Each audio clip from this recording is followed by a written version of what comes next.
નમસ્કાર મિત્રો, આ જે તમને દ્રશ્યમાં દેખાઈ રહ્યું છે આ બે યુવાનો છે તે કોઝવે પરથી પસાર થઈ રહ્યા છે. એમને એમ કે આપણે થોડું પાણી ઓછું છે તો આપણે એ જગ્યાથી સામેની બાજુ આપણે જતા રહીએ અને આપણે નીકળી જઈએ. એના મનમાં એવો વિચાર હશે, પરંતુ એ લોકો છે તે દુર્ઘટના બની રહી છે એનામાંથી પણ શીખ નથી લેતા. ભૂતકાળમાં પણ કેટલી બધી દુર્ઘટના બની, હાલમાં પણ કેટલી દુર્ઘટના બની. એ દુર્ઘટનામાંથી શીખ ન લઈએ તો આપણાથી મોટું મૂર્ખું બીજું કોણ હોઈ શકે. અને આ જે યુવાનો આટલી જોખમ લઈ અને જે પસાર થઈ રહ્યા છે અને અચાનક જો પ્રવાહ એકસાથે પાણીનો આવે અને એ લોકો બંને યુવાનો છે તે તણાઈ જાય તો આના માટે જવાબદાર કોણ કહેવાય? તંત્ર કહેવાય કે એ બંને યુવાનો છે એ કહેવાય કે એને જે મોટા કરનારા હોય એના મા બાપ?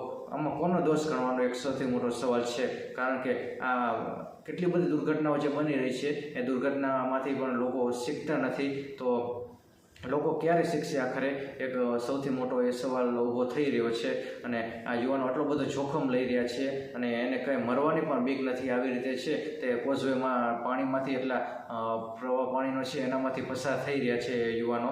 અને જ્યારે તણાઈ જાય ત્યારે જવાબદાર તંત્ર ઉપર બનાવતા હોય છે, તંત્રને ટાર્ગેટ કરતા હોય છે, પરંતુ લોકો પણ આવી રીતે જોખમ લઈ લેતા હોય છે.